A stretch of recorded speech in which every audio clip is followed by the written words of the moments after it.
What's going on, everyone, and welcome back to the Nerdwide podcast. This is episode 66. I'm your host, Tyler Haynes, with my good friend and co host, Mr. Chris Rivers. Chris, how has your Easter weekend been, and how has your week been? Um, it's all been pretty good.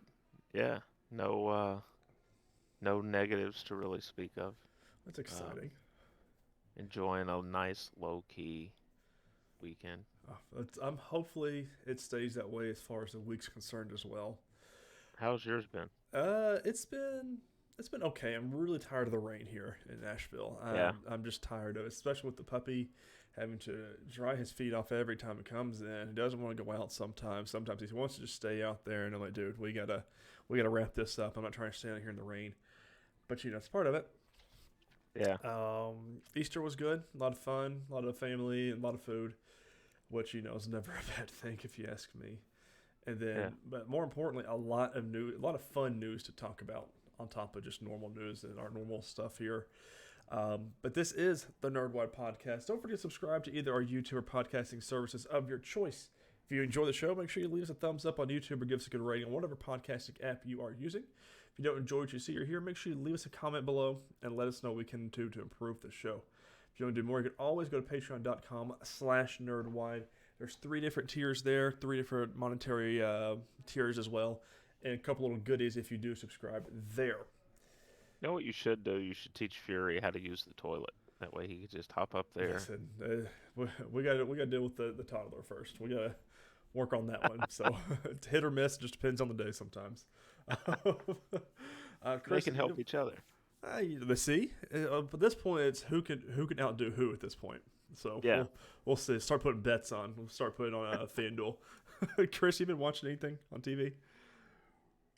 What have I watched on TV?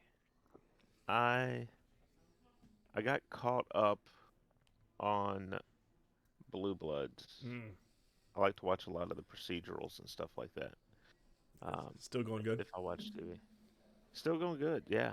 Um, I also started catching up too on The Rookie, Mm. I've heard uh, of that one. starring Nathan Fillion. Hmm. So check it out. But yeah, two good shows. I So finished the so a couple weeks ago. I meant to bring it up on the show, but I never because I like to watch a lot of CW shows. Finished hmm Vampire Diaries. This week I finished the originals, and then the second spinoff from the originals is called Legacies. Watch the first episode of it and maybe half of the second episode. I don't think I'm gonna stick around for it. It's not really yeah, my scene. It's got a almost a X-Men feel to it, but a lot of it is too. I don't know. It's just not vibing with me right now. So I don't know if I'm gonna pick it back up or not. I want to start All American, which is another CW football show. I've heard yeah. some good things. I think Tay Diggs is in it, and I want to watch it. There is. I don't know. I've just been on a CW binge with Yeah. how it's just easier to kind of mind numb and work and have it playing on the side. Don't really have to pay attention to it.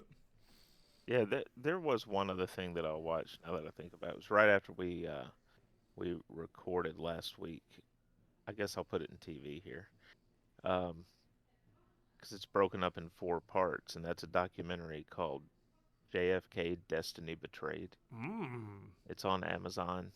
Oliver Stone and James DiEugenio put it together, Mm.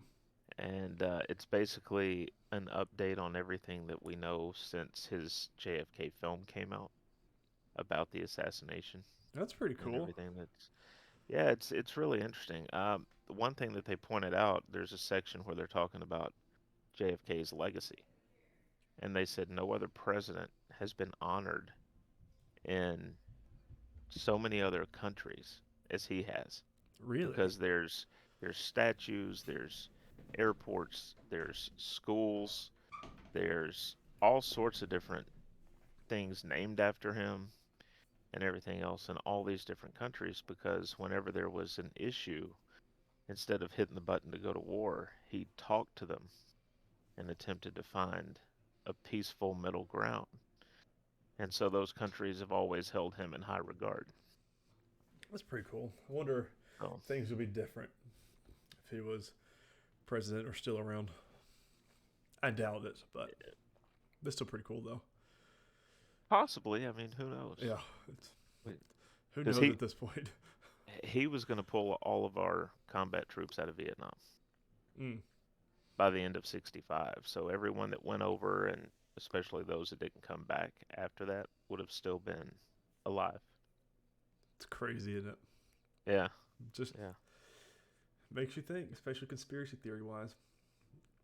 I think that's it for TV.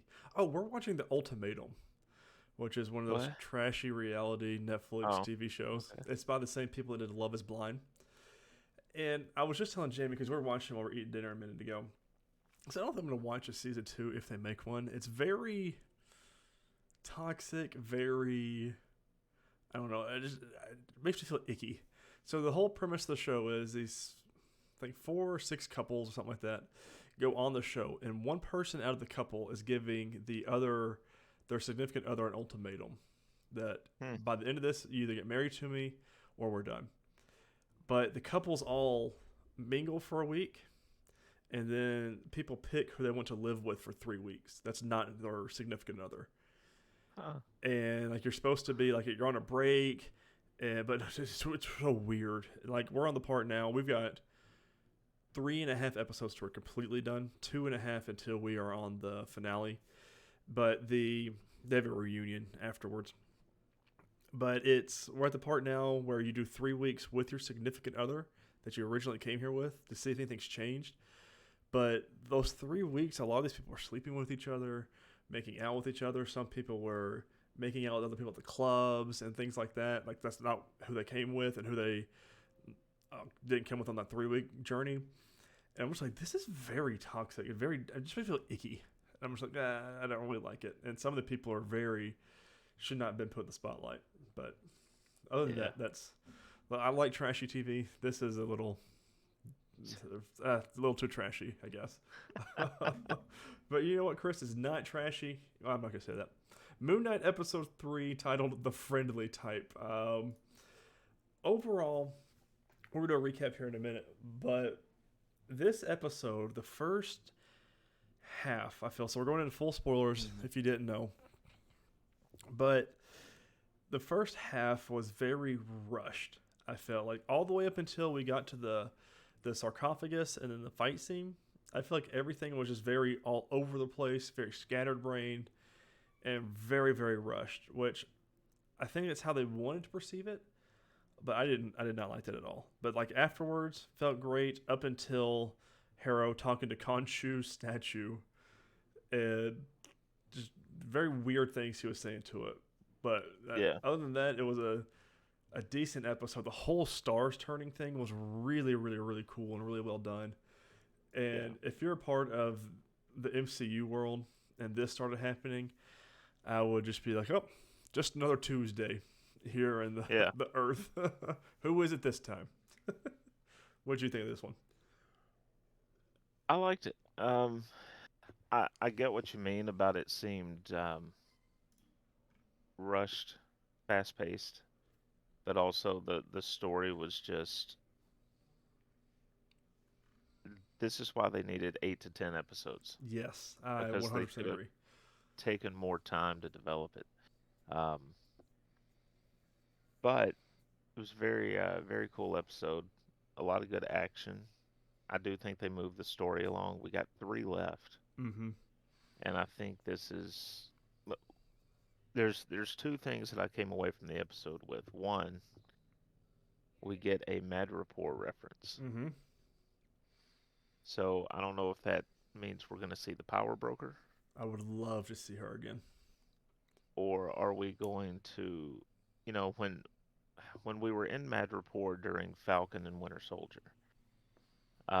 Sorry, Sam and Bucky. Mm-hmm. Uh, people were wondering if they had secretly cast Wolverine, if we would see Patch, Right.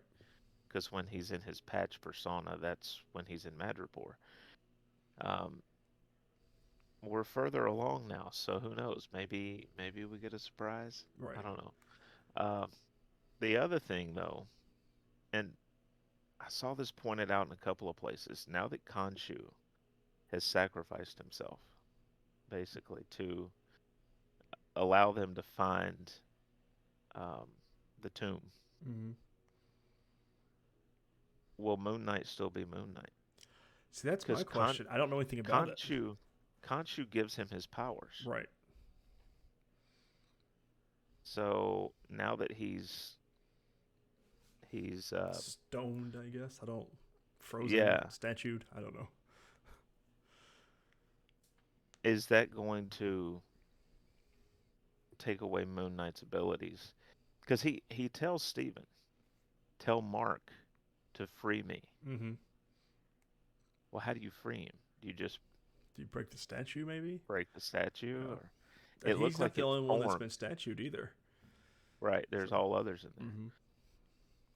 I wonder if that's going to be like a perfect lead into Multiverse of Madness. What if all the statues and everything get broken and all these gods are released? Right. Maybe Right. I the don't know. end of Spider-Man plays into it somehow, some way. Because I mean, is this our what was the series before this one? Hawkeye. And the only Yeah. thing that connected it to Spider-Man was the Rogers play. Um, yeah, man. See, I don't because with Loki, we still don't have the ramifications from the ending of Loki, and because I Yeah, know it we. leads into Multiverse of Madness, but I mean, Mhm. that's all we know. Yeah. So I don't know, man. I'm very curious where they're going with this. But we got a little bit more of his powers. We found out that his suit heals him. He's got Hmm. healing capabilities with it, and some brutal fight scenes at the little pit. I mean, It, it was fun. you had the scene where Steven takes over the body and Mm-hmm. he's like, "All right, guys, let's all just calm down." And, It cracked me up. and then he gets run through with a couple of spears, Mm-hmm. right? And he's like, "Take it back, take it Take back." it back, take it back, take it back, take it back. And Mark takes it back and he just pulls those things out Mm-hmm. and just Because he's goes to obviously town. had the powers a lot. We also figured out too that um, Mark has always known about Steven, his Hmm. personality, because he said something. Because Layla asked him, she says, how long have you known about Steven? And he said, I forget what he said, but it was alluded to like his whole life. When they were in the car, they were talking about Steven. And so I wonder if this DID, this dissociative identity disorder, didn't come from him getting killed in Egypt, but it's something he's always had. And because he always said, but I've always had him under control. And so that's what he says. So I'm curious to see Well, what that's about. yeah, not only that, but is there a third one? Right. Because we alluded to that this episode. But let's get Yeah. to our recap because this is going to be fun. Decider.com. This was by Sean T. Collins. I'm going to be skipping through a lot of this because we have talked about some. In Cairo, the hyper-competent Mark Spector starts bracing various goons for information on Harrow's location, frequently blacking out mid-fight and waking up someplace else. When all the goons wind up dead, with a little help from the bad advice of Khonshu, who was oh so sure one of them would talk instead of opting for death, Khonshu creates an artificial eclipse to summon a council of the gods. Really well done. Really cool. And again, if you're in the MCU world, it's just another Tuesday when things aren't supposed to happen, right? Especially something like Right. that. Now, I don't know where the hierarchy of powers comes from because these are Egyptian gods, right? Right. And we've got Norse gods like Odin and stuff like that. As far as I know, nobody can mess with the moon, the stars, orbits and things like that. So I'm curious to see where these hierarchies land up. Because I think these guys are a little bit stronger than the Norse guys. Because I mean, I don't think Thor could do any of that besides his super strength and absorbing a star and lightning powers. But anyways, Right. yeah, we kind of mentioned it earlier. He's blacking out, and I thought it was gonna be a fun episode where we're gonna see Mark blacking out and Steven taking over, and not seeing Steven's point of view like we did the first episode, where we saw Steven, but we didn't see Mark's point of view. So I thought that was what Hmm. it was like. But at one point, he looks at the knife that's been bloodied, and he says, "Steven, what did you do?" And he said, "I didn't do this." So what's going on there? Who's really killing people? Is it Khonshu? Is it somebody else? Is there another personality we have not met yet that obviously Mark and Steven don't know about either? Right. I don't know. It's gonna be fun, but Well, and I don't know what the medical term would be. If Mark is considered like the alpha of the personalities, because Right. he knew about Steven, but Steven didn't know about him. Right. So. And so Mark, if he doesn't know about this other personality, what does that say? Right. And the fact that, because in the first two episodes, anytime people got killed and we saw it come back to Steven, yeah, Mark did it. Yeah. He's like, And I did what I he had to claimed do. it. And this time, neither of them. Makes you think. Maybe we'll get some answers in 3 episodes and be confused on what happened. So we summon the Council of the Gods. This happens inside the Great Period of Giza, where fellow avatars Yatzil, avatar of the love goddess Hathor, and council leader Salim, avatar of the god of the dead Osiris, hold court. Here, Mark speaks almost solely in Khonshu's voice, but he's outmatched when Haru appears, who shows up and proclaims his innocence while also casting blame on Mark's mental health. I mean, this whole time I was like, Haro's making a good point. Obviously he's the bad guy, but he's making a good point. The gods allow Haro to leave and conclude their meeting, but not before Yatzil tips Mark off the existence of a stolen sarcophagus that contains clues as to the location of Amit's tomb. Now it's a race against time since Haro has used his magic scarab compass to find the tomb already. And this is something we'll get to here in a minute. I'm going to put a pin on that part. With the help of Layla, an experienced black marketeer, Mark travels to the estate of an illicit antiques dealer named Anton Mogart, played by, unfortunately gone too soon, Gaspard Ulliel. With a little help from Steven, who re-enters their shared body, they begin to piece together the clues in the sarcophagus wrapping, but this triggers the suspicion of Mogart and his goons. And when Haru shows up, taunting Layla about her murdered father, he magically destroys the sarcophagus before Steven and Mark can finish with it. And this is my question. Why did Haru show up to destroy the sarcophagus? I guess to throw them off the trail? Because he already knows where the tomb is. Right. So he doesn't want them to know, though. Okay. That's where my, for some reason I was like, oh, why is he doing this? But that makes a lot more sense now. I'm thinking about it on a clearer head. So a battle ensues of pretty violent behavior involving spears and crescent moon blades and Moon Knight's indestructible healing armor. Afterwards, though, Layla is now doubly suspicious of Mark thanks to a warning from Harrow that he's hiding something. Steven resurfaces and uses his knowledge to piece together a star chart from the tatters he took from sarcophagus. The Khonshu literally rewinds the night sky thousands of years so the stars will be in exactly the right place, enabling Layla, Steven, Mark, and Moon Knight to track down the tomb. What happened there? The fight scene in this episode was so fun and so well done, and that's where I feel like, besides the multiple personalities of this show and Moon Knight, I feel like the fight scenes and action scenes are very well done for this series. Even with Layla having a Moon Knight looking blade on her necklace, I was like, that's going to come into play later on. And I don't know if it was going to be this episode or the next one, but she takes the necklace off, breaks it in half, and stabs the dude. I was like, okay, it's this episode. Him getting run through with so many spears and still living was so fun and so cool. The point that you said earlier of when Steven took over and he goes, okay, take it back. And I love that kind of comedy and fun, but it's very violent, but it was so cool to see some of the scenes, and I want more of it. And then the turning back the stars point was really cool. And it did show people in Egypt and over the world a little bit as this is spinning. Harrow sees it, and he said, "We're running out of time." And I don't know about you, but I would have been laying on the ground dizzy if that. I would have just been nope. I would have probably just looked back at my phone or started playing some games again. Like, it's just Wednesday. Thanos is back or somebody is. I mean, at this point, you have to think that we've already seen in London the giant head of Arishem from Eternals already pop up and appear, and everyone's just. I mean, we have the big body of Arishem's kid in the Pacific Ocean out there just chilling and calcified. So I mean, this is it's just a normal Wednesday for the MCU world. Yeah. See, unfortunately for Khonshu and for Mark and Steven, this triggers the wrath of the other gods who use their avatars to imprison Khonshu in a statue. Mark and Steven pass out. Haru enters the temple of the gods to gloat and sardonically credit his old frenemy Khonshu for his coming victory. And we are halfway through this series now, or Mm-hmm. this season at least. And I don't know where we go from here. Obviously, we're still hunting for Amit, which is obviously the bad guy. Obviously, going to double cross Harrow, because I'm pretty sure that Harrow is Anubis's avatar. He doesn't even know it somehow, some way. But you think the other gods would have sensed it? I don't know. It's weird. Kind of threw my theory through a hole. So, but what do Yeah. I know?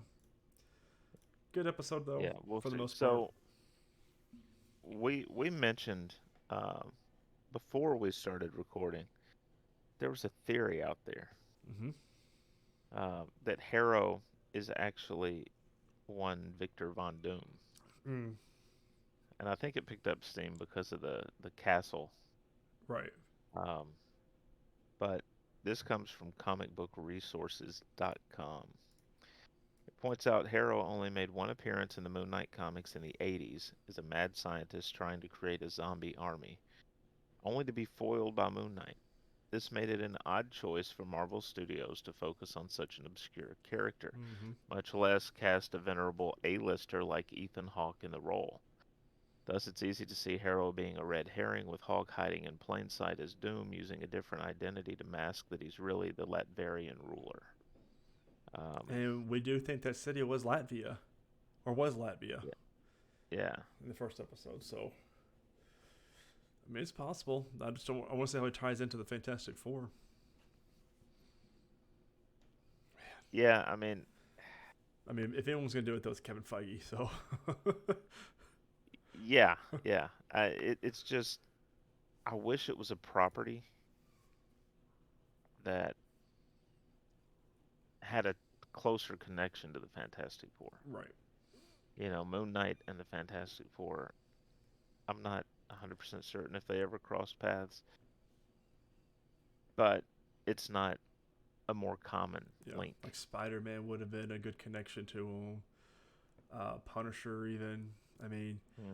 there's, I think because Moon Knight and Blade team up some, not a lot, but more than others in the comics. And Uh-huh. with him being at the end of Eternals and the post-credit scene, I think that we are going to get him in the post-credit scene or ending scene somehow, some way. And he's building a team with the Black Knight and now Moon Knight somehow, which kind of cool. I'm building a team of the Knights. Uh huh. Yeah, Kind of cool. yeah. But we'll see. I don't know. I feel like that's how they're going to introduce Blade somehow. I think maybe well, yeah, we could see it that Or way. if we get Kit Harington at the end of this episode Yeah, or the end of the and the season. Black Knight. Yeah. Somehow, Well, some way.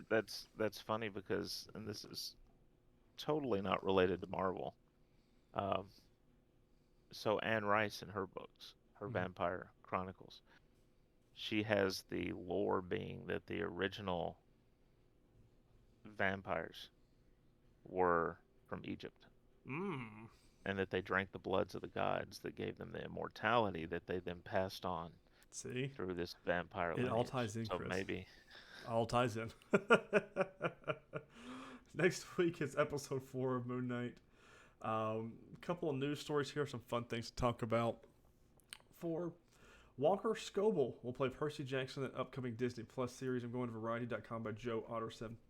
The Percy Jackson the Olympian series that Disney Plus has cast Walker Scoble in the lead role, Variety has learned. The series adaptation of the Rick Riordan book series ordered the streamer back in January. The live-action show tells a fantastical tale of the titular 12-year-old modern demigod who is played by Scoble, who's just coming to terms with his newfound supernatural powers when the sky god Zeus accuses him of stealing his master lightning bolt. Now Percy must trek across America to find it and restore it to Olympus. Now, I'm really excited about this.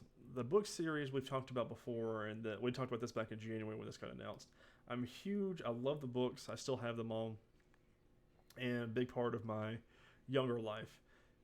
But what I thought was really good, and what we really loved about this story, Walker Scoble, we just watched in The Atom Project. He was young Ryan Reynolds, right? and I'm like, I can't be any more excited. And he's even said it on Twitter or in interviews. He said, this is one of my favorite book series of all time. When he was talking to Rick Riordan, he was wearing a shirt from the books. And it was very funny. And he said, I'm really excited to meet you. I can't wait to play this. And I think he's going to do a great job. He looks looks the part, looks the age wise and everything, and Mhm. I can't wait. It's gonna be so much fun. And even Ryan Reynolds, congratulated me because says I guess that makes me a demigod now because it's his younger self. So I just thought it was funny. They're back and forth between them. Uh, Next here, another Disney Plus series. Justin Bartha to reprise his role in National Treasure for the Disney Plus series. I'm going with The Hollywood Reporter by Rick Porter for this one. Justin Bartha, who co-starred opposite Nicolas Cage in the two National Treasure films, will reprise his role as Riley Poole on the show.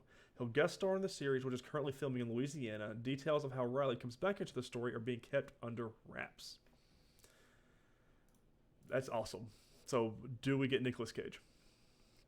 I'd like for him to appear. Yeah, Yeah. I would love it. He has been all over the news lately too, Yeah. and that's something I feel like. Again, Disney being with Marvel, they know what they're doing. Or Marvel being with Disney, they could keep him hidden. So, Yeah. and just be a surprise. That Justin Bartha being appearing on, piques that interest and brings a question of what if. So, Yeah. I think Well, that's they exciting. and the cool thing about it is, right? If Marvel wanted to, they could say they had something to film down there. Right. Um, they could say, well, he's down here working on the National Treasure thing and all that. He's going to pop up in an episode of that. And he could actually be filming a Marvel Mm-hmm. project. Put back in So, Ghost Rider. Don't put it yeah, past it. Multiverse of Madness. Anything can happen. right. Number 3, new Ted series order for Peacock, going to Variety.com by Joe Otterson again.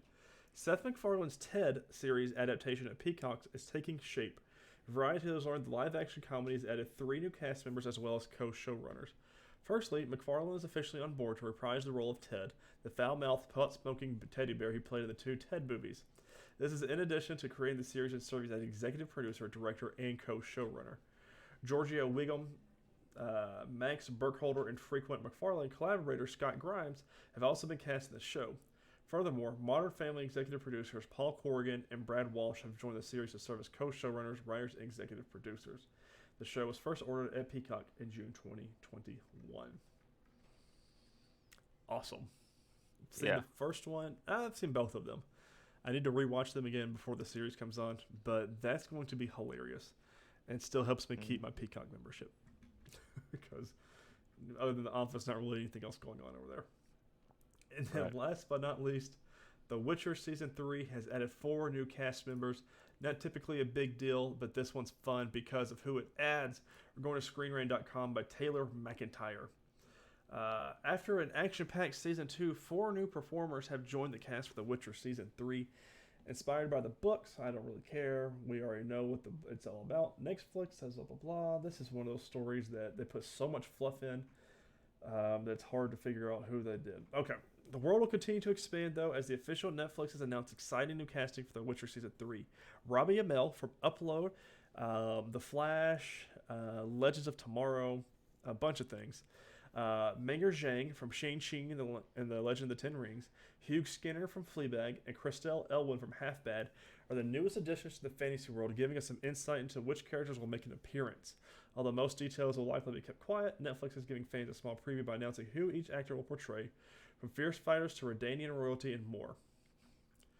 Awesome. I want Robbie Amell in more things. I mean, he's excellent Upload, but putting him in this thing, and then of course Menger Zhang, she was phenomenal. She was the sister in Shang-Chi, and she's going to be a lot of fun too. The other two I'm not very familiar with, but those two obviously relate a lot to the show, and they're going to amount to even more now that I just want Robbie Amell in anything really. He's a phenomenal person, and see him get more work, especially in the nerdy world, is a lot of fun.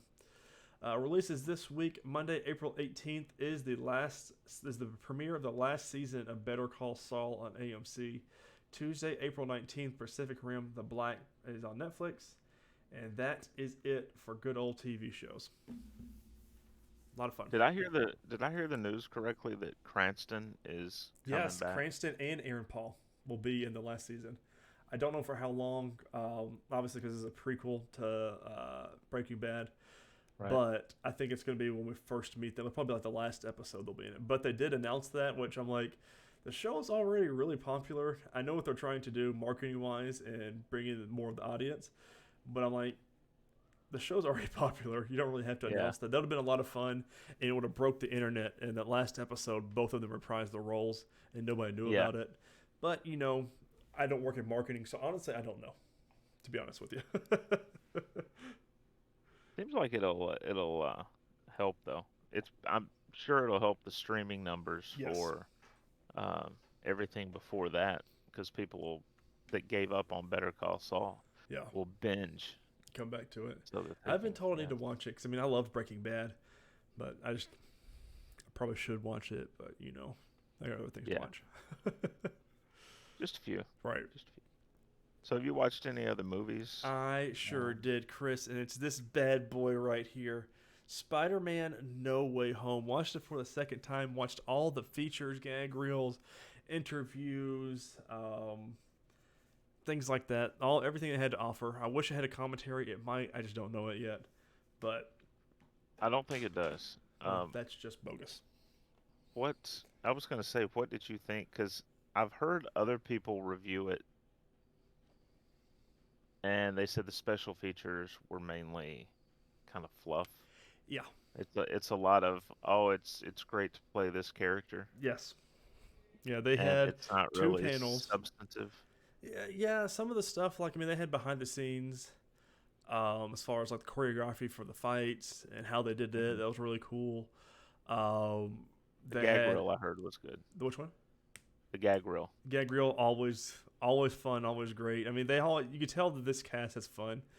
Right. They had one called Graduation Day, which was weird, but it was just their core cast of Spider-Man from Far From Hmm. Home, No Way Home, and Homecoming. All of them talking about, and like even showed their auditioning tapes for this, and it was talking about how different it's going to be going forward if some of these characters are going to be in the movies going forward, and it had like kind of that kind of stuff. And it was good. Like I wish this is one of those movies along with Endgame. I wish I could delete out of my head and watch it again, brand new. Right. And even watching it, this is my second time watching it.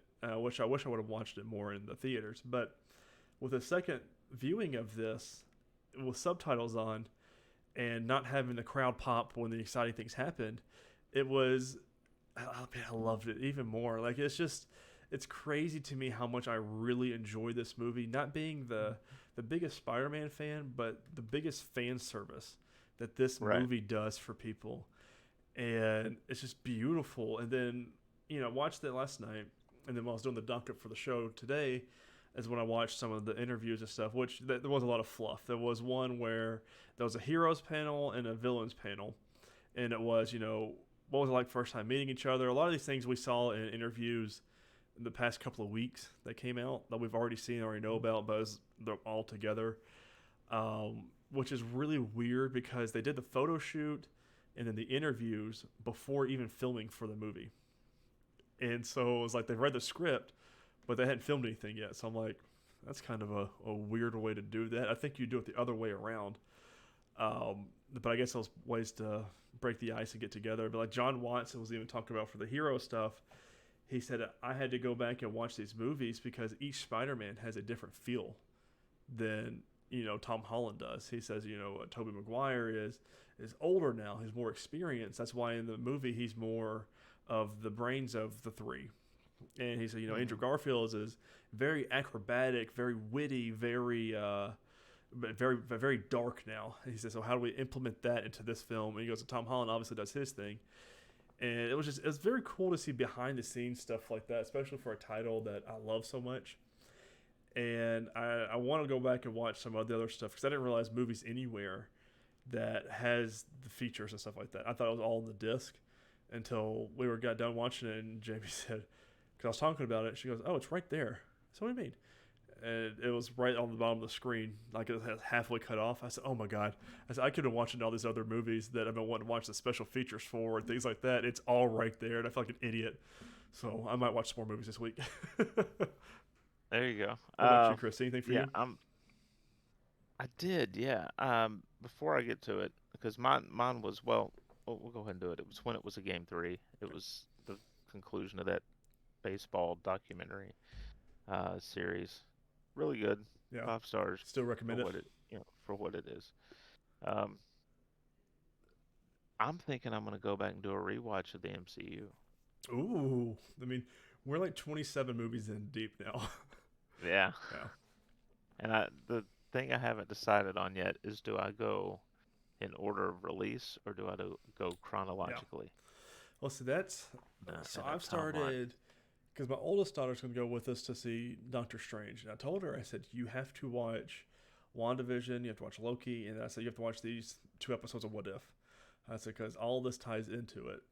Obviously, WandaVision, and so we've watched the first 4 episodes of WandaVision. We watched the What If episodes already, but going back through and watching WandaVision, what we know now, is some of the Uh-huh. craziest stuff. Because I remember that time, man. Like we didn't have MCU content for a year, and then Yeah, that happens, and everyone was theorizing, speculating, and it was just time to be alive, man. And just seeing what we know now, it's really cool. So I'm excited to continue on through it. So definitely. So our movie we watched this week was Sherlock Holmes, starring Jude Law, Rachel McAdams, and some guy that I think a few people have heard of yeah, called it hadn't been Robert Downey much. Jr. Um, this came out in 2009, so this came out immediately after Iron Man. Mm-hmm. That's when he was getting his start from rehab back. Yeah, and it was interesting watching it knowing that because even at this point he's filming this would have been probably the year Iron Man came out. Right. They would have been Little did filming he this. know, He had no idea what was about to happen. dude.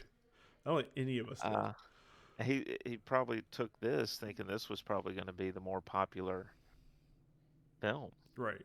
right? Because it's Sherlock Holmes. It's known the world over. And I'm going to go to Wikipedia here just to give the brief synopsis of the plot. Um, so it's 1890, and eccentric detective Holmes and his companion Watson are hired by a secret society to foil a mysticist plot to gain control of Britain by seemingly supernatural means. Rachel McAdams stars as their former adversary Irene Adler, and Mark Strong portrays villain Lord Henry Blackwood. Um, that's a very brief summary Mm-hmm. of the film. This was probably the third time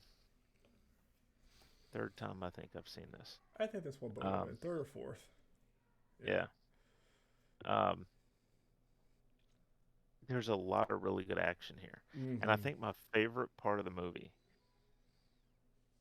beyond anything else in it, is when he stops and he thinks through exactly what he's going to Oh, do. the fight scene. That's When, how it when opens up, Chris. yeah, when he's getting ready to fight somebody and he's like throw the um, handkerchief for a Right. distraction, then do this, then he'll do Yeah. this, then he'll and he Knocks him off you balance, see it break all his play out. kneecaps, and then like they Yeah, speed it up like normal time. I'm like, that's nutty, and yeah, I love it. I don't think that was a part of the trailers, but to have that to open it up, like it really sets the tone of who Sherlock is. And yeah, he's not just some detective; he can also handle himself in a fight. So yeah. Um, it helped, I'm sure, Downey Jr. that he was already in shape from Iron Man. mm-hmm. Um, but it it's definitely worth the wait. It's kind of tough for me to talk about this one because there's stuff that even though it's 13 years old now, good Lord, it's 13 years old, but there's stuff that I think people should see, Right. you know, without not so much having it spoiled, but just coming to it naturally if they haven't seen the movie. Well, because like the Um, plot twists and the deductive skills, that's not really a plot twist, but the deductive skills in it are just so good. And like, they're yeah, very, very well thought out, which I mean, you have to be for a Sherlock Holmes title. And I mean, it even does the thing where it sets up an episode movie too, and obviously yeah, now 13 years later, setting up a TV series. So, Yeah. Yeah, and who knows, without this, you probably don't get a Nola Holmes, right. even though they don't have anything in common as far as the two separate Hmm. productions. And maybe it's not even, I don't know what the timeline was with the TV series with Benedict Cumberbatch, but maybe these films made it popular enough that they were like, "Hey, let's do this series." Right. So, um, Which is a phenomenal, like it's the best Sherlock Holmes I've ever seen in my life. Period. I mean, this blows this out of the water. And as much as I love Sherlock Holmes the movie with RDJ, the TV series with Benedict Cumberbatch is some of the best television I've ever seen in my life. And I was yeah, even reading an article earlier because Facebook, Twitter, and everything's always listening. I got a Twitter article that one of the people that own, I guess, one of the flats in England said, they're going to make another series of Sherlock Holmes, which is their seasons. It's like season 6. He said, I've been told that we'll be making one because I have to use that flat. So when that happens, I don't know because there's like 4 or 5 years between seasons at this point. yeah. So I thought that was very, very Uh, interesting thing. I will say this: some of the performances in this, I was just looking up name the scene at the dinner table with Mm-hmm. uh, Kelly Riley plays Mary Morstan, who Which is I don't feel like she's in it enough. I know. no, I think in the she's episode, I think in the second movie she's more in it, but in yeah. this one I was like, she's not in it enough as much as I wanted to see her in. Watson wants to propose to her, right? And it's the first time she meets Sherlock, Yep. and this is where we get his deductive skills because he's only been around her for what, 3 or 4 minutes, it seems like, If that long. and he can already deduce her entire background. Right. And she asked for it though, and she gets Yeah, ticked off at him. And I thought it was one of the funniest scenes to me. Again, sets up some of the movie as she splashes the wine in his face. He takes the napkin, puts it in, and starts eating a steak like nothing even happened. I was like, doesn't yeah, even dry his face off. right. I was like, yeah, this has happened numerous times. Yeah, it's just so funny. Rachel McAdams does a great job in this Mm-hmm. um, as their former adversary slash love interest for Sherlock. Mm-hmm. Um, it it's interesting because to touch back on Sherlock a bit, the way Robert Downey Jr. plays him is that he's socially awkward. Right. He's a sociopath. He's he's almost got, and this is just what popped for me. I'm watching him and I'm seeing little bits of Sheldon from Big Bang Theory Yes. because it's almost like, does he have Asperger's? Right. Because that's what everybody thinks Sheldon had in the show, but it's he just doesn't quite know how to be, um, what's the word I'm looking for? Not really Passionate. polite, but he doesn't know how to be tactful Yeah. in a lot of cases. He's just sort of, well, this information's here and you're asking for it, so here it is. I'm just gonna tell And you that exactly comes, how I see it. yeah, that comes through at the dinner scene. Mark Strong does really well in this too, Oh, as Lord Blackwood. terrifying. Um, the bit where he and Sherlock are battling on the scaffolding Mm-hmm. is great. I love that. And then, of course, Jude Law and RDJ. So I gave this on the rewatch. I gave it a 3.5, Okay. just because um, it's it's about 2 hours and 8 minutes. Yeah. And there were a couple of scenes that I felt like, you could have trimmed these out, and it would have it would have been fine. I felt like some of what they did in this movie was setting up the sequel, Yeah. which is always hit or miss, because if even if we know we're getting a sequel, we want a tight story. Right. And You want to I leave felt like, enough of a cliffhanger. You want people to come back. right. But it just missed 4 stars for me. If I could have given it on Letterboxd, if I could have gone 3.75, I would have Yeah. bumped it up there. I went with a 3 for this one. I don't remember watching the second one. I remember watching it, but I don't remember. I remember the big Much train about it. scene Hmm. with the Gatling gun, but I think that's honestly that's all I remember from that movie. But this one I've watched, like I said earlier, about 3 or 4 times now, and it's just fun. I mean, I love Yeah. Sherlock Holmes, and just the way RDJ plays him. The like you said, I don't want to really spoil some of the things that happens, and even though it is 13 years old now, but like the big explosion scene.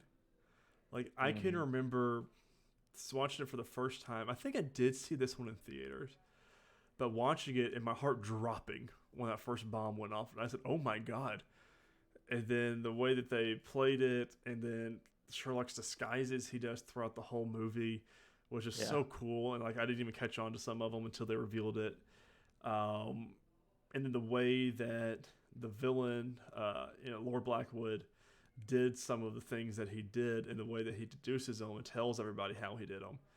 I was just like, oh, that's way too cool because everything he did was very specific. And it's the same thing with any Sherlock property. I feel like it's how you have to make it. Like Sherlock does something, but we think he's doing one thing. But if you go back and play it again, you know what happened. You can see him doing the other thing that they're misleading you from seeing. And I feel like that's what you have to do for a Sherlock show, property, anything. And Hmm. this movie did it well. And if we didn't have so much coming up to watch, I'd want to watch the second movie. But we've got a lot more movies to come that are Yeah. more pressing and more fun, if you ask me. So, good movie, Yeah. 3 stars for me. Cool. Next week, speaking of what we have coming up, we are going to review The Batman, which is Finally, now on I can't. HBO Max. Oh, I can't wait. Oh, I And can't wait. the week after that, we're going to review Death on the Nile. Um, Also, it's on HBO Max. And then the week after that Yeah, we're 3 weeks ahead, is baby.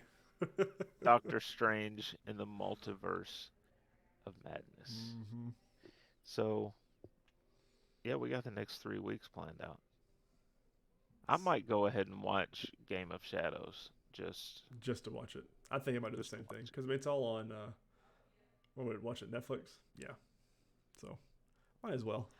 May do that, and then if we both do watch it in a given week or whatever, we'll Yeah. still So talk let's talk about it. about it. Yeah. Oh, what a fun On series. to Dude, I'm so the excited for the Batman. When they announced that this week, I got the steelbook with it as well. But they said it's offered straight to HBO Max on Monday the 18th. I think it's exact when I saw that, I screenshot it and sent it to you. I said, "All right, found our Yep. movie." Because I've been wanting to watch it, just never got the time to. It's not much of a property that I'd have to go see in theaters. Kind of wish I would have, but you know, hindsight's Yeah. 2020 at this point. Yeah. We don't want to talk about Yeah, 2020. we're That not was a talking about very bad 2020 year. anymore. Um, First bit of news comes from IGN by Logan Plant. Back to the Future's Christopher Lloyd is returning to the big screen this fall in a new movie about, of all things, the costume and prop store Spirit Halloween. Lloyd will star alongside She's All That's Rachel Lee Cook and El Camino's Marley Gibbs. The rest of the cast includes Donovan Colan. I almost said colon in that one. Colon. Dylan Frankel, Jaden Smith, and Marisa Reyes. Production is already wrapped, with the movie set to release this October. The movie features a new Spirit Halloween store popping up in a deserted strip mall, much like how they seem to crop up in the real world, causing 3 middle school friends to challenge themselves to spend Halloween night locked in the store. However, the building is haunted by a spirit who possesses the animatronic characters in the store. Now, Not to be at, confused with the hit movie by Nicolas Cage. right, that's what I was thinking Yeah, of. Like, is this like Five Nights at Freddy's, or and right. I'm drawing a blank on Willy's Wonderland. Willy's Wonderland. God, what a movie! I kind of want to watch that Um, again. yeah, maybe that instead of this. I mean, I'll check this out because of Christopher Lloyd. Yeah, and But Spirit Halloween. That's just it's a just, little too on the nose. I think it's gonna be. I think they did this to do a kids version Mm. of those other movies. Make it a little bit more PG A little bit more 13 ish. family friendly. Yeah. Yeah. Um, it's just you gotta. I don't know. That's when I first heard about it, I was like, really? Yeah. Like, is this gonna be a He's franchise got to where owe like somebody a favor. where like the next one is, set in a Walmart? Are, Right. are we doing that? And Kmart Halloween. it's gonna be the comedy people of Walmart. Right. Just it's an anthology series. Uh, I'll you know what? That'll probably be one that we check out in October. Yep. Just to say we did. Yeah. Next up, this is gonna create some discussion. Yes, it is. IndieWire and Samantha Bergeson is reporting Warner Brothers Discovery wants Kevin Feige style leader to overhaul DC. More movies like Joker.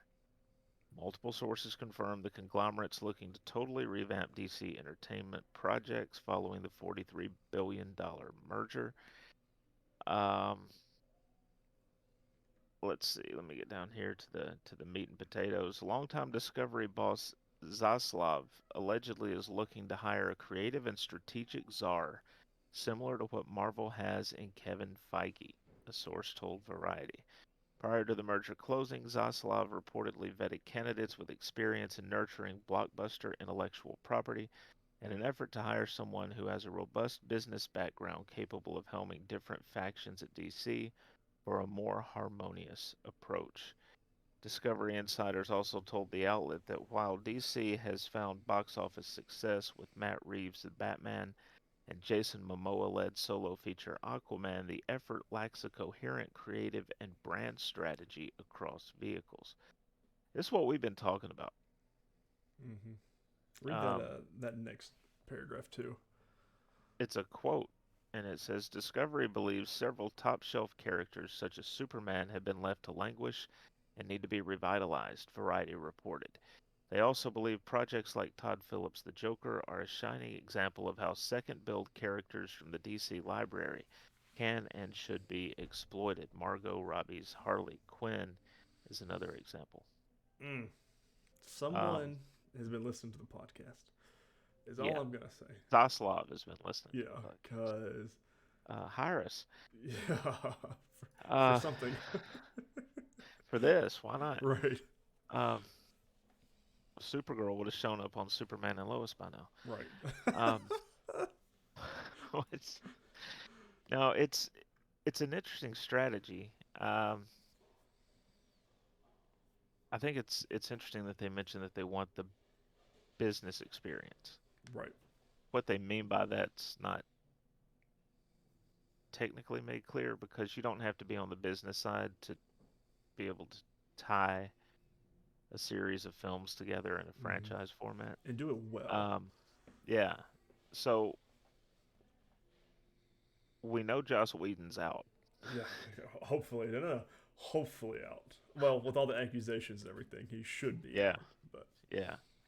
Um, I know the first name that you and I discussed I think everybody has been discussing. was James Gunn. Yeah. I want to put a name out there though that I think Gunn's perfect for the comedy stuff. Mm-hmm. Like the stuff that you want to have a lighter, and he's shown he can do some darkness. But if they want a more Joker type of feel, what about Sam Raimi? See, that'd be a good one. He's got the experience with the Spider-Man, the original Spider-Man films, right? Mm-hmm. He's got now Doctor Strange, Well, we're about to see what he's got with Doctor Strange. but he also has the experience from the Evil Dead franchise and Mm-hmm. the horror universe. So you kind of merge that, and I think that's what Strange is going to be. It's going to be this combination, of course, of horror and superhero. Right. He might be a good one. That'd Now the be. thing is, he's in his 60s, so you would probably want him to take it over and then start grooming Right. someone else. But I've got one. I've got two. I've got this website I'm you looking got at. three. I've got several here, but from this website, which I agree with all of these. But this is from the website, the hipster zombie joint experience.com. Way too long. Oh, yeah. But the first one obviously is James Gunn, which I'm with everybody. He obviously knows, but yes, I'm with you. The whole comedy aspect of it, and I don't know if he's more so of a behind the scenes, pulling all the strings and putting everything together, but someone who's got MCU experience as well. Jon Favreau. He's got Star Wars. He's doing killing it Yeah. on Boba Fett, Mandalorian, and some of the movies. Yeah. And I mean, he's Iron Man 1 and 2 and 3. No, Shane Black did 3. I think he had some part of it. But the other one, some of the other people I really don't vibe with. Zack Snyder's obviously not going to be that person. Too much It'd be going on. interesting though, wouldn't it? Yeah, if Discovery said, you know what, forget Warner Brothers, we want you. So that'd be cool. Jeff Johns and David Goyer, um, Mm.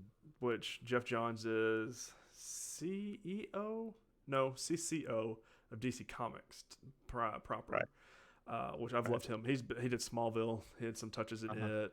it. He's had my favorite run of Green Lantern in the comics. But Yep. someone I think would be really good that this website's pointing out as well, Greg Berlanti. I mean, Yeah. obviously TV shows he's got down. If he Yeah. could expand that and have all the resources that he needs for for movies, I think he could do it. I mean, obviously he could do television, at He could least 8 definitely seasons of.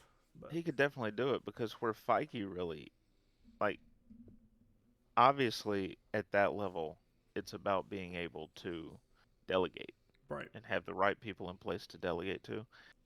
Berlanti knows how to delegate, but he also knows how to plan the story out. And Mm-hmm. that's the biggest thing, right? That's what makes Feige so great is he can look back and go, all right, we're doing this in 4 years, but I want to foreshadow that now with this Right. project. I want to give them that Just little a very taste. little, that little thing that if you're paying attention and you're a hardcore fan of what we're doing 4 years down the road, you're going to spot that and go, are they going to do something with Right. that?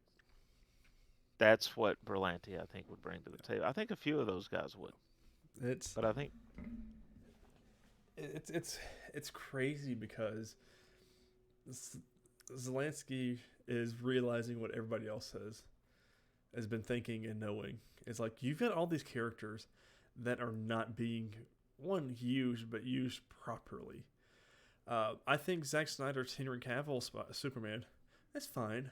Could it be a lot better? Yes, yeah, but like I mean, we're to the point right now where we're getting a little bit of superhero fatigue. At least some people are. People like us know because this is what we live for, what we love.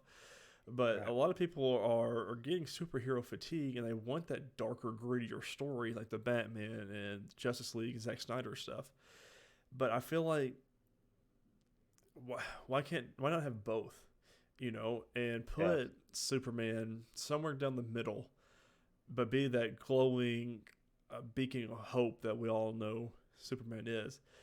And Yeah. and other characters. I mean, I don't know. I feel like we need a big reboot once they find their person and reboot go forward. It's kind of like we've talked about before with the the things with like Tyler Hoechlin, Mm-hmm. perfect as Superman. Oh God, wonderful. Um, Melissa Benoist was a great Mm-hmm. Supergirl. Grant Gustin, great Flash. Perfect Flash. It sends it back to Berlanti where he's getting the right people in the right parts. It's on TV though, Yep. and I know I've said it, and then you usually point out, well, they're doing it on different Earths or this or Mm-hmm. that, which is true. Your TV universe is your most successful universe. Now, Right. not in terms of raw dollars, because you got box office coming in for the movies, but as far as critically, The TV universe is miles ahead of the films. Mm-hmm. Those are the characters with those actors playing them that people love. Right. And you're trying to recreate the wheel over here. I feel like what they should do is do something similar to what Marvel's done.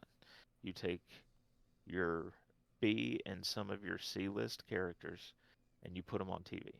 Mm-hmm. And then you take all your A list characters and you use them in your films. And then they can dip into your TV shows and vice versa Right. because it's great having Superman on TV, but he should be in a film. Yeah. He should be It's your him, Batman, and one with the Holy Trinity. Well, the mhm. Trinity, not say the Holy Trinity, but those three should be on Easter weekend of all things. Uh, those three should be your Captain America and Iron Man's. Those three should be your helm of all of this and Right. bringing in the most money and starting things out. But I don't know when any of this will come to fruition, though. I mean, we're 5 to 10 years from them finding their Feige, quote unquote, and getting the universe started how it's supposed to be. Yeah, I mean, yeah, I'd say 5 years minimum before Mm-hmm. we see the first property from it. Yeah. Unless they point to the TV shows and go, this, we're keeping this. Right. And I think that should include Doom Patrol and Oh, it and should Titans. 100% bring in the And Titans. but if they do a complete reboot, all that goes away. Yeah. And now you've got to start. CW would not let that happen. I'm Well, not they're visiting all more of my owned now.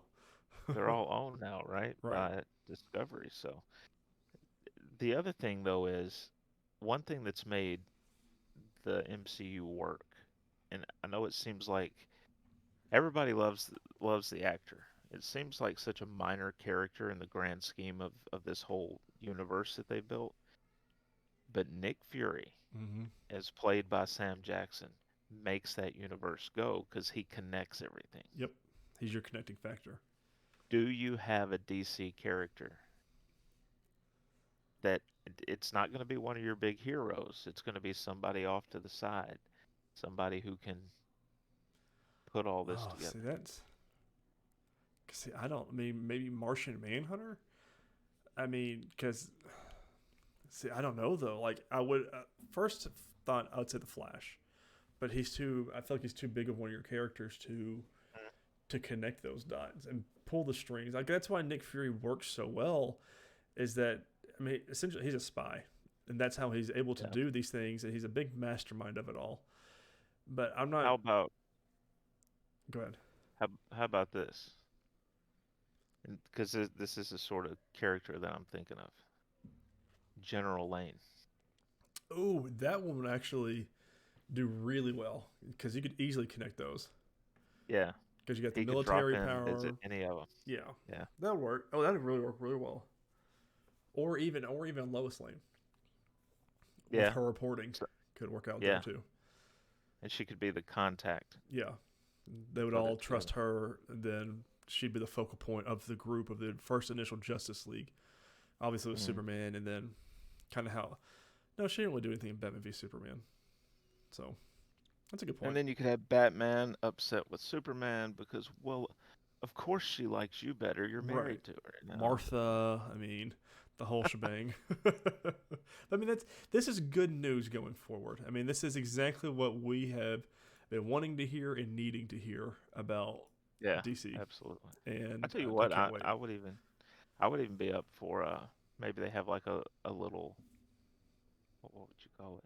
Like a mortal tribunal, right? With Right. like Lois and General Lane and Alfred and Mm, all Commissioner these, Gordon yeah. Iris, and Iris West Allen. yeah, Yeah. and their whole thing is they keep the heroes in check. Right. You know, they keep this thing moving They, so I, that I their bet they do common monthly goal like is coffee breaks. Coffee nights. I can't okay. believe Superman and Batman did this, this, and this. Oh, you think that's bad? Think this is what Flash did. Blah blah blah. Oh man. I I'm happy for him. I just hope that it actually turns out. Yeah, I hope it pans out and works Well, out. Because I mean, as far as we know, Kevin Feige is one of a kind, and and what he's he's not leaving done, Marvel. So before yeah, anybody's like, "Oh, well, they can go get Kevin Feige," no, yeah, no, he's no, done. he's got the perfect Yeah, setup. he's too far involved. Yeah, Disney would just say, "Okay, we're gonna make you part owner. Right. Stay here." What do you want your last name to be? Yeah, we could do Kevin Feige slash Walt or Disney, whatever you want us to do. From IGN, the next bit of news comes from Adam Bankhurst. Susan Sarandon to reportedly play the villain of DC's Blue Beetle instead of Sharon Stone. Um, Okay.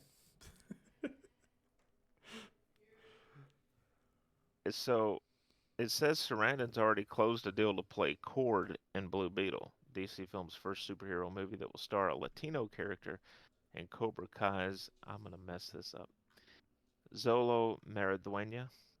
That sounded good. Okay. Maridueña will play. Now, I've read this before as Jamie Reyes. I think technically it would be Jaime Reyes, It's who gains yeah, depends on what part of the world you're from. who Yeah. gains his superpowers by finding a suit of alien armor. He's a Mexican American teen and will be the third character to take on the Blue Beetle mantle in the film's universe. But, It does not say why Sharon Stone's mm-mm. out. I mean, It just we just talked about that like I think 2 weeks ago. So I guess she was just in talks. I guess it wasn't confirmed, but something else that she was already signed on to could have gotten its production date moved and yeah, Gallo committed to it. yeah. Hold on, I think I have a visitor. A visitor. Nope. I thought Fury came to say hi. False alarm. False alarm. Finally, from the Hollywood Reporter's Aaron Couch, DC's Wonder Twins movie cast KJ Apa and Isabel May. The Riverdale in 1883 stars will lead the HBO Max film. Did you? I, If you 5 years ago we were talking about DC films that's going to come out, would you have ever said they're going to make another Wonder Twins film? no, because I would have, similar to what we just talked about, this should be a TV show. Correct.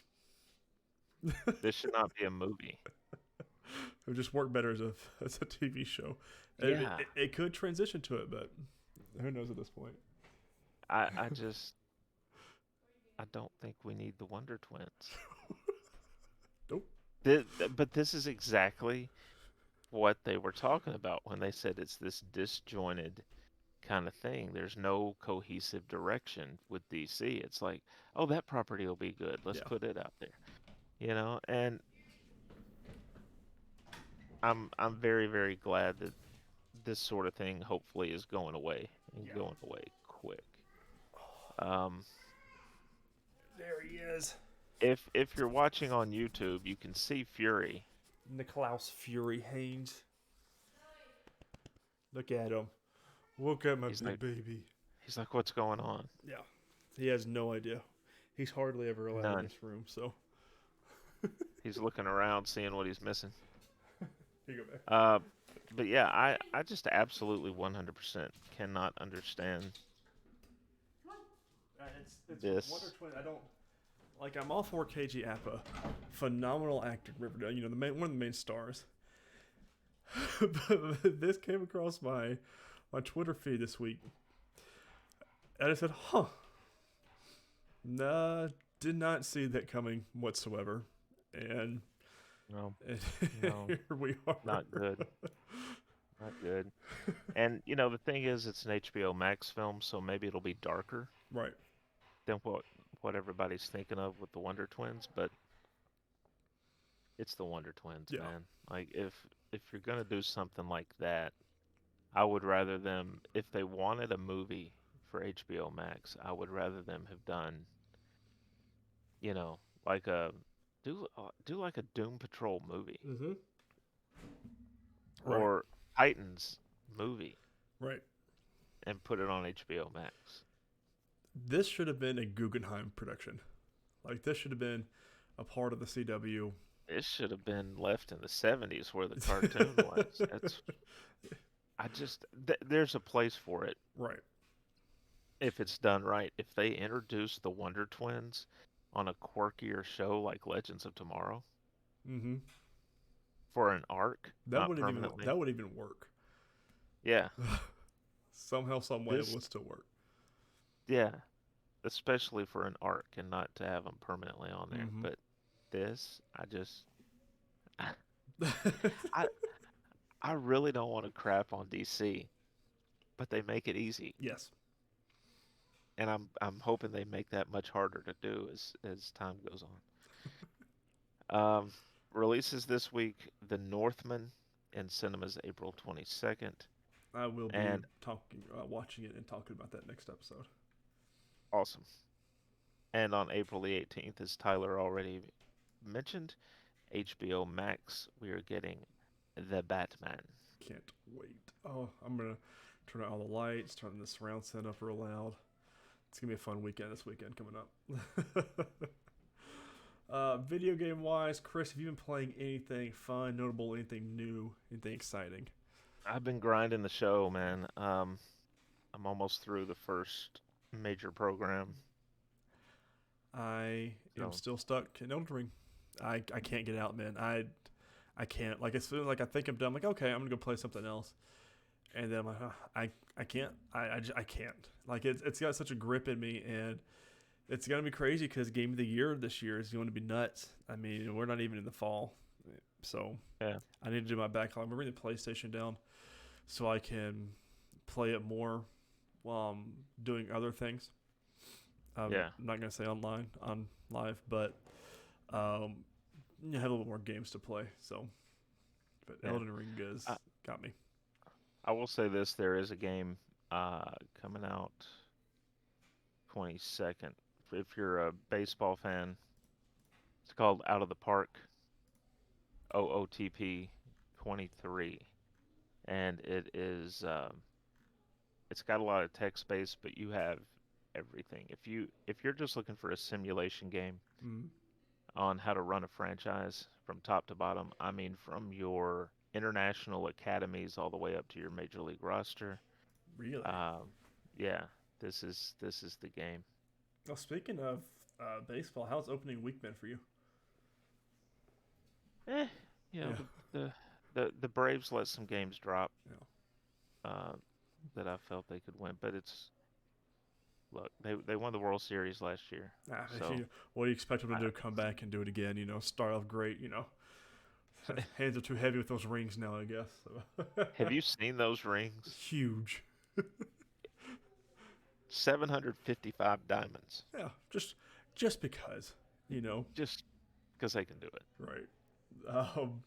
Pittsburgh Pirates have been doing okay. I mean, right where you expect. Our first game we lost to the Cardinals. I think it was 6-2. Nothing, nothing abnormal for us. Y'all Anyway, got some good, y'all got some good pieces though. yeah, I every like year is a O'Neill building year. Cruz. So O'Neill Cruz he's like 6'7" playing shortstop. why not? He'll catch them. I, he doesn't even have to dive. He just Right. Reach with his arms. Only video game news I've got here is Takashi Dosher is set to write the screenplay for Ghost of Tsushima movie. We're going to Deadline.com by Anthony D'Alessandro. Takashi Dosher is set to write the screenplay for Sony Pictures, a PlayStation production film adaptation of the later's hugely successful adventure game Ghost of Tsushima, which crossed a easy massive breeze. milestone. I'll spit it out eventually. Which passed a massive milestone in January with more than 8 million copies sold since its July 2020 debut. The project is in early development. The game from Sucker Punch Productions and published by SIE follows samurai warrior Jin Sakai, the last surviving member of his clan, who must set aside the traditions that have shaped him as a warrior to wage an unconventional war for the freedom of Tsushima. Phenomenal game. If you haven't played it, Yeah. can't wait for this to come out. I want a Horizon Zero Dawn movie at some point as well. Actually, that would be one of those ones that'd be better as a TV series. But we'll see what The Last of Us looks like. Notable new releases this week. All I've got is the Star Wars The Force Unleashed comes to the Switch on April 20th. It's backlog season. Nothing crazy. Like I was even looking at again. I know we talked about last week. I don't have anything really big coming out for a hot minute. I mean, I've got 2 weeks. We got Dune: The Spice Wars for PC, which is like a little simulation game. I might get that. So we'll see. But it really is a good time though to get caught up. Like yes, the major program I'm trying to get through with in the show. I'll probably be done with it maybe tonight, certainly by midweek, and that's going to give me like a week and a half. Yeah. Until the new one drops. So I'll have a week and a half where I might go back into Spider-Man or I need to drop back over on Xbox and finish Tell Me Why. Mm-hmm. I'm in chapter 2. I think there's 3 chapters. Yeah. Sounds right. So it's backlog season. That'd be one if I know you haven't gotten to that one yet. Is it easily pausable? Yeah. Okay. Yeah, I mean there's. Because let me tell you, no pause button in Elden Ring. And trying to do that when you're supposed to be doing something else. Oh, not good. No. Not good. But with you, because I've never taken a large chunk of time and sat down and played Tell Me Why. Mm-hmm. It's usually like a half hour here, an hour there. You'd probably be able to get through it, I don't know, maybe 2 sittings. Hey Siri, set a reminder for 8 a.m. tomorrow to play Tell Me Why this week. Okay. Your reminder is set for tomorrow 8 a.m. Shh, thank you. So, yeah, starting a new work schedule this week as well, 7 to 4, which I'm already up anyways, but I'll have more time in the afternoon to do things. Yeah. So, before I, go to bed like a grandpa at 8:30 at night. I get up at 2:50. I get up at 2:50. So. Oh. Yeah. That's different. Gotta get healthy somehow, I guess. I thought, wow, you're going to sleep from 8:30 to like 6. Yeah. What? No. Could you imagine just hibernating that long? Oh man. Everyone, that has been this week's episode of the podcast. It's been a good one. I mean, a lot of discussion. Let me know below and let us know on social media your thoughts. Who you think should be the Kevin Feige for the DCEU, if that's even what they call it from here on out. Also, make sure you watch the Batman. So we'll discuss it next week. A lot of things coming up. A lot of things going to be fun. So let's get down in the comments. Let us know what you think. But guys, thank you so much for watching this episode of the show. Don't forget to share on all your favorite social media platforms. And forget to rate and review us on your favorite podcasting app. On social media, you can follow the Nerdwide account on Twitter at nerd_wide. You can follow me personally at Ty_Haynes. I've been posting a lot about the Grizzlies this week because it is playoff season. You can follow Chris at MavTN7. You can follow us on Facebook group at Facebook. You can just go in the search bar and search nerdwide.com. You'll find us there. And that's it for our social media presence. But guys, as always, this has been this week's episode of the Nerdwide Podcast. And we can't wait to discuss with you the crazy news that might happen next week. See you guys. Later, guys.